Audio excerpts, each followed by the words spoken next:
Tal vez el libro más leído de la historia no llegó a usted de la manera en que fue escrito, sino de la manera en que alguien decidió que usted debería leerlo. Esto no es una teoría de la conspiración. Es historia documentada, estudiada en universidades, debatida por teólogos y arqueólogos durante siglos, y sin embargo, casi nadie habla de ello en los bancos de las iglesias. La verdad es que la Biblia pasó por concilios, copistas, emperadores y disputas políticas antes de llegar a sus manos, y cada una de esas manos dejó una marca. Si supiera que partes de su fe fueron moldeadas por decisiones humanas, llenas de intención y contexto histórico, eso sacudiría lo que cree o lo liberaría. En este video descubrirá cómo se formó el canon bíblico, qué libros quedaron fuera y por qué, cómo los copistas y los emperadores influyeron en doctrinas enteras y qué significa todo esto para quienes buscan una fe más honesta y profunda, porque tal vez la mayor amenaza para la fe verdadera no sea la duda, sino el miedo a preguntar.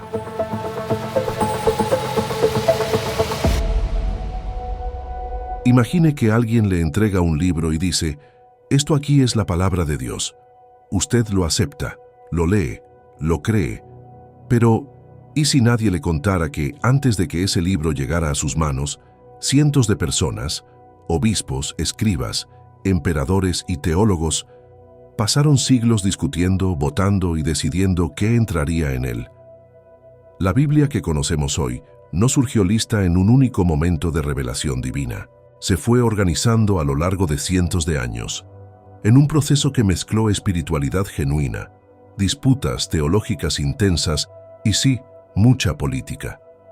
El canon del Antiguo Testamento, por ejemplo, solo fue ampliamente definido entre los siglos I y II después de Cristo, mientras que el del Nuevo Testamento llevó aún más tiempo, con debates serios extendiéndose hasta el siglo IV.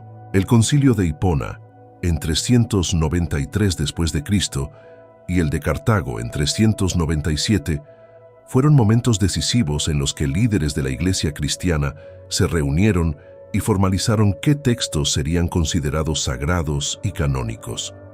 Antes de eso, comunidades cristianas en diferentes regiones usaban conjuntos distintos de escritos. Algunas incluían textos que hoy son desconocidos por la mayoría de los fieles. El estudioso Bart Ehrman, profesor de estudios del Nuevo Testamento en la Universidad de Carolina del Norte, documenta esto detalladamente en su obra Misquoting Jesus. Es como si la historia de la Biblia fuera un río formado por muchos afluentes, cada uno cargando su propia agua, su propio color, su propia dirección. Lo que llegó hasta nosotros es real y poderoso, pero fue moldeado por elecciones humanas concretas. Y saber esto no debilita la fe. Abre una pregunta mucho más honesta. ¿Quién moldeó la forma de la fe que heredamos? En 1945, un campesino egipcio llamado Muhammad Ali al-Samman estaba cavando cerca de un acantilado en la región de Nag Hammadi, cuando encontró una jarra de barro sellada. Dentro de ella, había 13 códices de papiro con más de 50 textos cristianos primitivos, escritos que la Iglesia oficial nunca incluyó en la Biblia y que mucha gente ni siquiera sabía que existían. Entre ellos estaba el Evangelio de Tomás, el Evangelio de Felipe, y textos gnósticos que presentaban a Jesús de una manera completamente diferente a lo que se enseña en las iglesias tradicionales. Estos documentos no eran falsificaciones medievales. Databan de los siglos II y III después de Cristo, contemporáneos de muchos textos que entraron en el canon oficial. El descubrimiento sacudió el mundo académico y planteó una pregunta incómoda. Si estos textos existían y circulaban entre cristianos antiguos, ¿por qué desaparecieron de la fe oficial? La respuesta no es simple, pero pasa directamente por la idea de autoridad. Textos como el Evangelio de María Magdalena, estudiado por la investigadora Karen King en The Gospel of Mary of Magdala, mostraban una espiritualidad más interior, menos jerárquica y en muchos casos con un papel central para las mujeres, algo que contrariaba la estructura de poder que la Iglesia estaba consolidando. Otros escritos, como el Apocalipsis de Pedro, traían visiones de salvación universal que chocaban con doctrinas de castigo eterno. No fueron descartados por ser falsos, sino por ser inconvenientes. Es como en una elección en la que algunos candidatos son descalificados antes incluso de que el pueblo vote. El resultado parece legítimo, pero el proceso ya estaba filtrado. Y lo que queda de esta reflexión es poderoso. El cristianismo que llegó hasta nosotros es solo una de las voces que disputaban el significado de Jesús, y tal vez no sea la única que merece ser escuchada.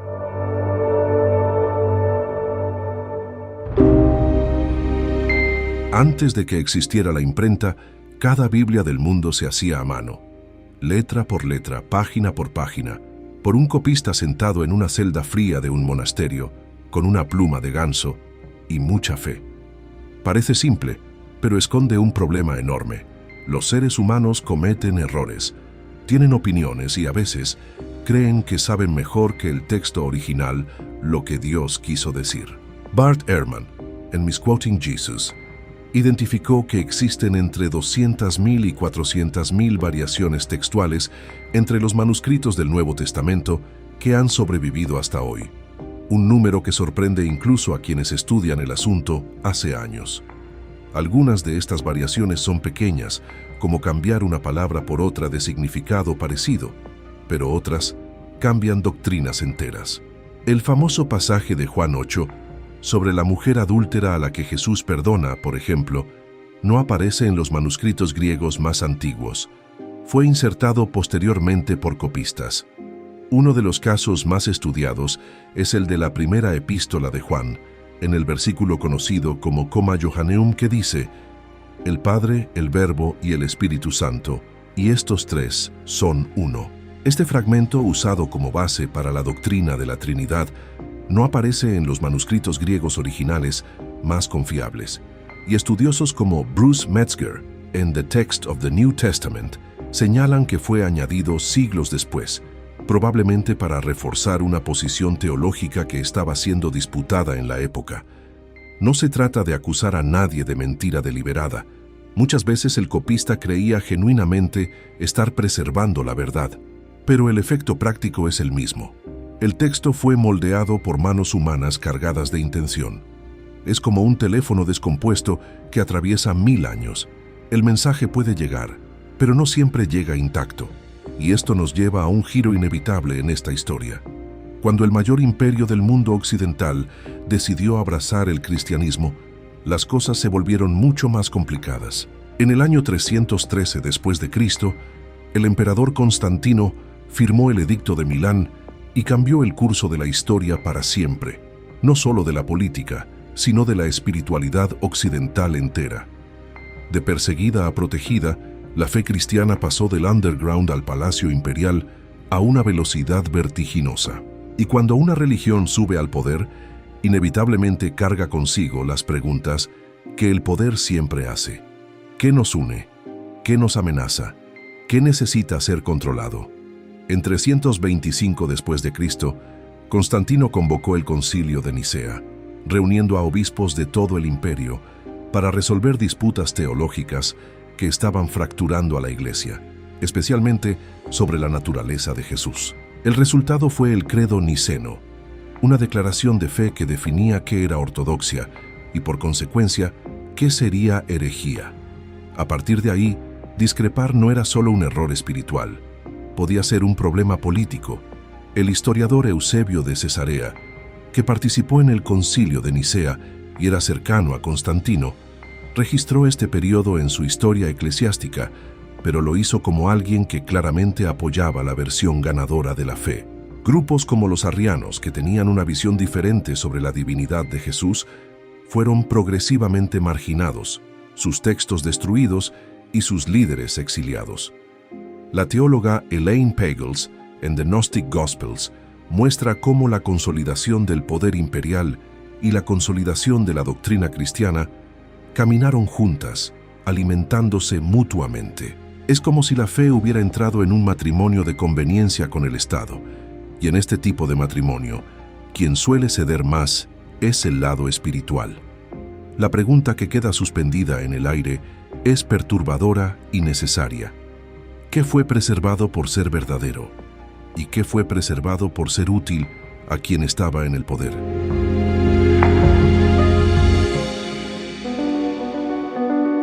Lea los evangelios con atención y notará algo extraño. Jesús raramente habla sobre fundar una institución. Él habla del reino de Dios, pero describe ese reino como algo que está dentro de vosotros, como registra Lucas 17:21. Él come con pecadores, ignora rituales religiosos cuando se vuelven más importantes que las personas y reserva sus críticas más duras no para los marginados, sino para los líderes religiosos que usaban la fe como instrumento de control.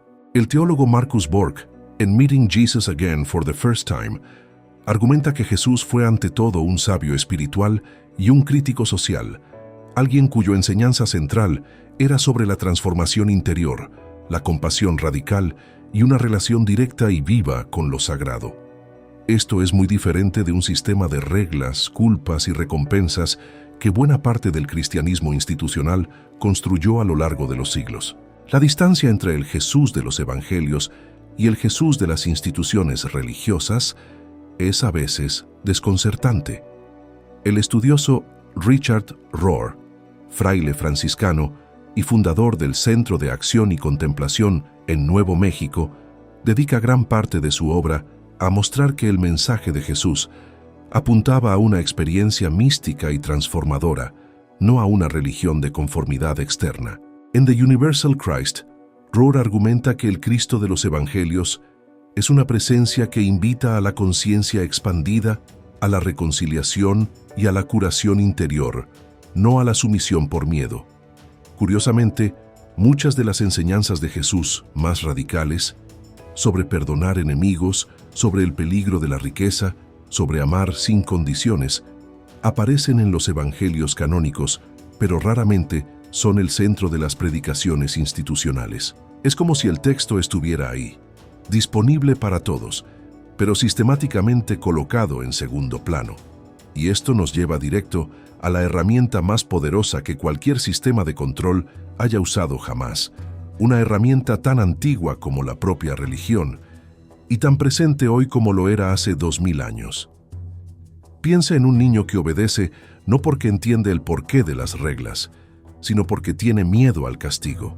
Ahora multiplique eso por siglos, por continentes enteros, por generaciones que crecieron escuchando que dudar de Dios era el camino seguro al infierno eterno.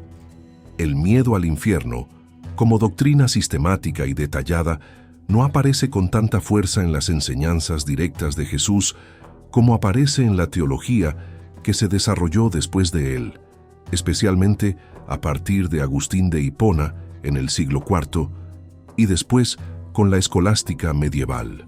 El historiador Alan Bernstein, en The Formation of Hell, documenta cómo la idea de castigo eterno fue construyéndose y refinándose a lo largo de los siglos, absorbiendo influencias de la cultura grecorromana y siendo amplificada por la Iglesia medieval como instrumento de disciplina social.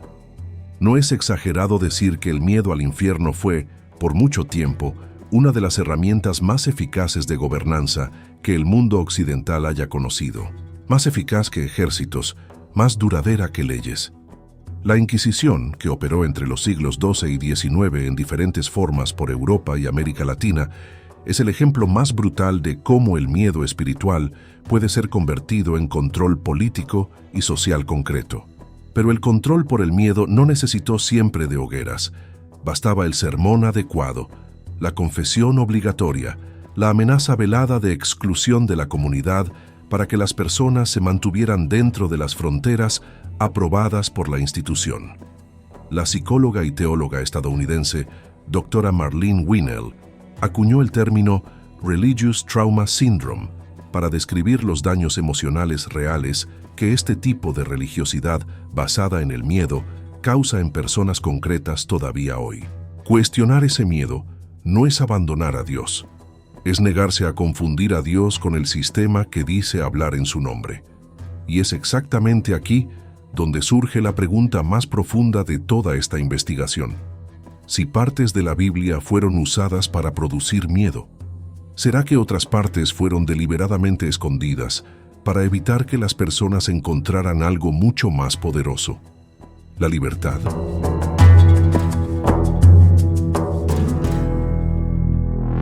Hay una diferencia enorme entre leer un mapa y memorizar el dibujo de este.